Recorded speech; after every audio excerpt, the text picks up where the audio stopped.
नमस्कार, मैं हूं आपके साथ मयंक मिश्रा। आज 31 तारीख है। हमारे सब दर्शकों को नमस्कार भी रहेगा, सलाम भी रहेगा। देखिए, ईरान ने पिछले 24 घंटे के अंदर अरब मुल्कों पर जो हमले किए हैं, उससे पूरा अरब अब ईरान से थर-थर कांप रहा है। और यही हाल है डोनाल्ड ट्रंप का भी। डोनाल्ड ट्रंप ईरान के सामने एक बार फिर झुक गए हैं। डोनाल्ड ट्रंप ने घुटने टेक दिए। ऐसा मैं क्यों कह रहा हूं, आपको ये एक्सप्लेन किया जाएगा। देखिए, कल 3-4 खबरें हैं। पहले जॉर्डन की बात करते हैं। कल जब जॉर्डन पर स्ट्राइक हुई सुबह, ईरान की तरफ से जब पलटवार किया गया, तभी मैंने आपको कहा था कि जॉर्डन के बेसिस पर एक बार फिर बड़ा नुकसान हो गया है। और देखिए, अब आईआरजीसी की तरफ से ईरान की तरफ से बड़ा क्लेम आ गया है। आईआरजीसी ईरान ये कह रहा है, साहब हमने 6 F-35 जेट्स आग के हवाले कर दिए हैं अमेरिका के। उसमें से 3 F-35 जेट के ऊपर मिसाइल्स गिरी हैं, वो पूरी तरह से तबाह है। और पास ही हैंगर में 3 और F-35 जेट खड़े थे, उनमें भी आग लगी है और वो डैमेज हो गए। यानी 6 F-35 जेट का नुकसान, ऐसा ईरान दावा कर रहा है। और साथ ही ये भी कह रहा है कि जॉर्डन के इजराक बेस पर जो मेंटेनेंस करने वाले लोग थे वहां पर, अमेरिका के सोल्जर्स, अमेरिका के अधिकारी, उनमें से कई की मौत का दावा भी ईरान ने किया है। यानी जॉर्डन एक बार फिर धुआं है। कल जब ये हमले हुए थे, जब खबरें आ रही थी कि हज कासिम और खैबर मिसाइल्स दागी गई हैं और जॉर्डन में ब्लास्ट हो रहे हैं, तो तमाम अखबार, कई अखबार ये चला रहे थे कि जॉर्डन ये कह रहा है कि मिसाइल्स रोक दी गई। तभी हमने ये कहा था कि जरा कुछ घंटे रुक जाइए, फिर देखिए क्या होता है। हालांकि अमेरिका ने अभी भी क्लेम कुछ नहीं किया है। ये बात हुई जॉर्डन की। अभी मैं सऊदी पे आ रहा हूं। अभी पहले जो सीधे हमले हुए थे, जरा उनकी बात कर ली जाए। इसके अलावा बहरीन चलते हैं। Iran claims is stuck a key US military base in Bahrain, home to the US Navy's 5th fleet. Tehran says its Arash drone force targeted Sheikh Isa airbase under the latest phase of operation Thunder, calling it the retaliation for recent American air strikes. जो Bahrain का base है Sheikh Isa airbase, इसके ऊपर आरश drone से जबरदस्त strikes हुई है। और बहरीन के इस 5th फ्लीट में, जहां 5th फ्लीट का दफ्तर है, बेसेस हैं, उस पर भी एक बार फिर से नुकसान की खबरें। यानी बहरीन को भी जो है जबरदस्त हमले किए गए। कुवैत की कल जो स्ट्राइक्स हुई है, जिसमें एक चाइना की कंपनी पर भी हमला हो गया, और वो एक जो है वो मिसाइल अटैक चाइना की कंपनी पर भी हो गया, वो भी एक खबर थी। कुवैत में जो स्ट्राइक्स हुई है वो काफ़ी अंदर तक हुई है, मतलब डीप इनसाइड कुवैत। तो ये भी एक बार बता रहा है कि वो जो मिसाइल कुवैत में तमाम डिफेंस सिस्टम लगे हुए हैं अमेरिका के, वो रोकने में एक बार फिर नाकाम रहे और पेट्रियाट जो है वो धरा का धरा रह गया। और ईरान की मिसाइल्स ने वो मारा है साहब कुवैत में कि कुवैत में भी अच्छा खासा नुकसान, कुवैत की बेसिस पर नुकसान का दावा कर रहा है ईरान। ये कह रहा है कि कुवैत में जो अमेरिका की बेसिस हैं, उसको हमने जो टारगेट किया, वहां असली नुकसान हुआ है। अब ये खबरें बाहर नहीं आ पा रही हैं। जितने अरब देशों में सब तरफ जो है वो खबरें बाहर, उसकी पिक्चर बनाने पर रोक लगा दी गई। यहां तक कि सेंटकॉम ने भी रोक लगा दी है कि हॉर्मूज में जो ईरान मार रहा है उसकी पिक्चरें रिलीज ना की जाए। तो अब वो बचाने की कोशिश कर रहे हैं, लेकिन साहब खबर आई जाती है।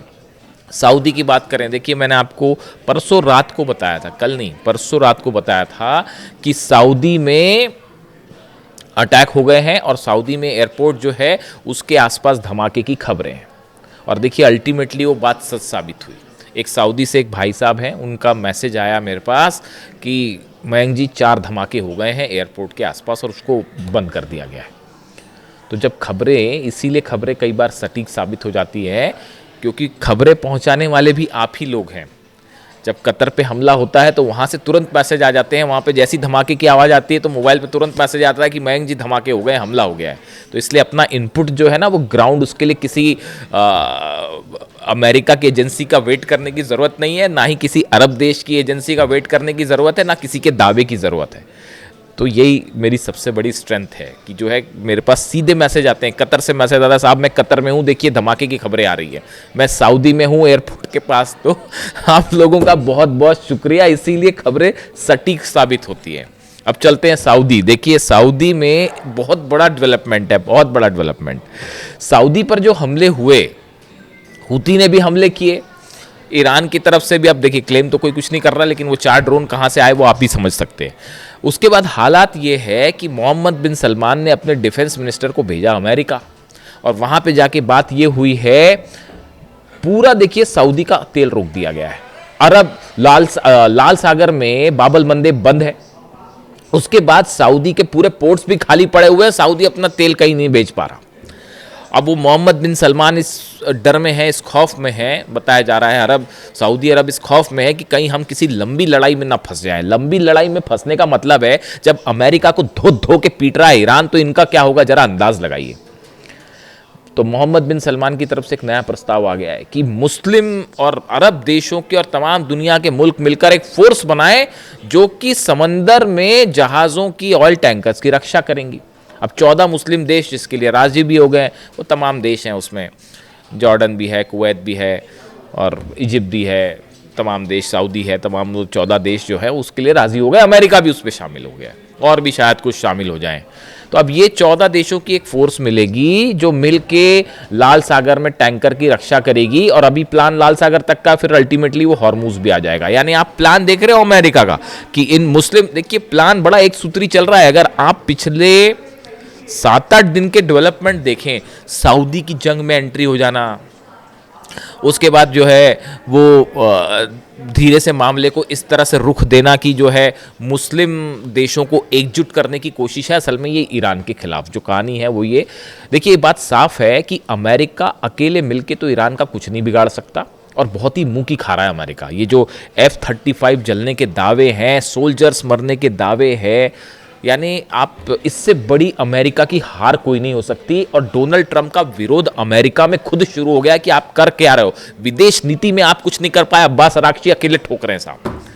बताइए, सब पूरी रिजिम जो है वो हमले कर करके आपने इन पे हमला, उन पे हमला, अब्बास अराक्ची अकेले भारी पड़ रहे हैं सब पे। और मुस्तफा खामेनी और वो जो है वो अपनी पॉलिसी पे जो है वो भारी पड़ रहे हैं, झुकने को तैयार नहीं, झुकने का कोई सवाल ही नहीं है। और अहमद वाहिदी साहब की जो रणनीति है उस पर चल के अब ईरान भारी पड़ गया है सब पर। यानी आप देखिए, कोशिश हो रही कि 14 देशों को, मुस्लिम देशों को और बाकी भी जो इसमें शामिल हो जाएं, उनको ईरान के खिलाफ कर दिया जाए और एक ऐसा रुख रख लिया जाए कि सब एकजुट हैं ईरान के खिलाफ। इजराइल को भी उसमें शामिल कर लीजिए।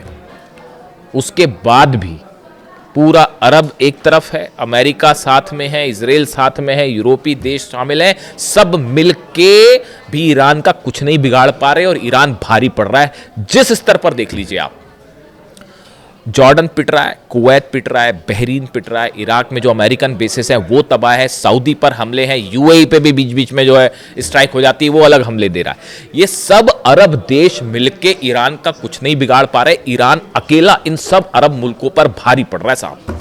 और हकीकत ये, कल मेरे पास ईरान से एक मैसेज आया, ईरान के एक भाई साहब का कल मेरे पास मैसेज आया, बोले ये सऊदी ने जो करबला के ज़ायरीन पर हमला किया है ना मयंक भाई, इसको लेकर इतना गुस्सा है, ये माफ़ नहीं करेगा ईरान कभी इसको लेकर। इमाम हुसैन साहब जो है आदर्श हैं करोड़ों लोगों के और बेहद सम्मानीय। उनके दर्शनों को जो ज़ायरीन जा रहे हैं, इमाम हुसैन साहब की दरगाह पर जो दर्शनों के लिए जा रहे हैं, उन पर सऊदी मिसाइल मारता है, उस पर एयरजेट से हमले होते हैं कि आपको पता नहीं था आप किस पर हमले कर रहे हो। इसको लेकर भयंकर गुस्सा है साहब। हिंदुस्तान में गुस्सा है, मैं हिंदुस्तान में बात कर रहा हूं, लोग गुस्से से जो है उबल रहे हैं कि आपको इतनी शर्म नहीं थी कि आपने जो है वहां के ज़ायरीन पर हमला कर दिया। और लेकिन आप देखिए इसका एक एस्पेक्ट ये भी है, कभी कभी तो मुझे ये भी लगता है कि खुदा की मर्जी ही ईरान की जीत है।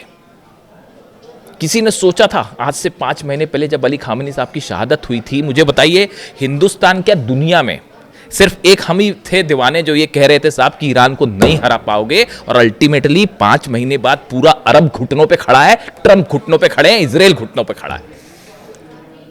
दावा सच साबित हुआ ना, वो इसीलिए साबित हुआ कि ईरान का डीएनए क्या है वो हम समझ पा रहे थे। पिछले 2 साल से जो मैं वीडियो बना रहा था कि आप तमाम टेक्नोलॉजी ले आई, कुछ नहीं फर्क पड़ता उससे। इमाम हुसैन का हौसला, खामनेई का हौसला जहाँ पे होना, उसको क्या हराओगे यार। वहाँ बच्चा बच्चा इमाम हुसैन है, बच्चा बच्चा खामनेई है। पूरे अरब आ जाए, पूरी फोर्स लगा लो, ये 14 की 14 फोर्स, देखिए ये साजिश है, ये हॉर्मुज की साजिश है। बाब अल मंदेब छोड़ दीजिए, अमेरिका कोई चिंता नहीं है सऊदी की। हकीकत ये, अमेरिका को किसी की कोई चिंता नहीं है। तमाम एक्सपर्ट से कहते हैं उनका अपना बिजनेस है, अपना फायदा है। फंस तो सऊदी घुस गया साहब, फंस तो सऊदी गया है। जो अमेरिका के कहने पे वो हमले कर दिए, वहाँ जो प्लेन उतर रहा था ईरान का, वो हमले क्यों हुए? तमाम दुनिया के एक्सपर्ट्स ये राय रखते हैं कि वो अमेरिका के बहकावे में आके हमला हो गया और सऊदी की ज़बरदस्ती एंट्री हो गई। अरे जब आपको लड़ने की, भाई लड़ना आसान काम नहीं है ना, तो लड़ना आसान काम नहीं, और खासकर ईरान से। तो जब आपकी लड़ने वाली हिम्मत नहीं थी, हौसला नहीं था, लंबी जंग आप करने को राजी नहीं हो, तो फिर क्या फ़ायदा था वहाँ पे हमला करने का? यमन में क्या ज़रूरत थी इस जंग में कूदने की? आप देख लो हाल क्या है। और वो भी अभी भी जो है ईरान, देखिए अभी भी वो जॉर्डन के लोगों का शुक्रिया अदा कर रहा है, वो अभी भी कुवैत में लोगों का शुक्रिया अदा कर रहा है। और ईरान ये कह रहा है भाई हमारी जॉर्डन के लोगों से कोई दुश्मनी नहीं है, ना कुवैत के लोगों से दुश्मनी है, ना बहरीन के लोगों से दुश्मनी है, ना सऊदी के लोगों से दुश्मनी है। दुश्मनी है अमेरिका की फोर्सेस से, जिनको आपने अपने बेसिस दे रखे हैं। अभी तो हमले ईरान ने किए ही नहीं किसी सार्वजनिक स्थल पे। आप बताइए, कल जो केशम आइलैंड पर हमले हुए, बंदर अब्बास पे हमले हुए, पब्लिक प्रॉपर्टीज पर हमले हुए, आम लोगों को मारा गया वहां पर। ईरान ने मारा आम लोगों को? नहीं मारा। यूएस बेसिस को निशाना बनाया गया है सब जगह। और अगर वो खुले हमें हमला करने लगे तो फिर क्या होगा? फिर देखिए क्या होगा, बचा पाओगे?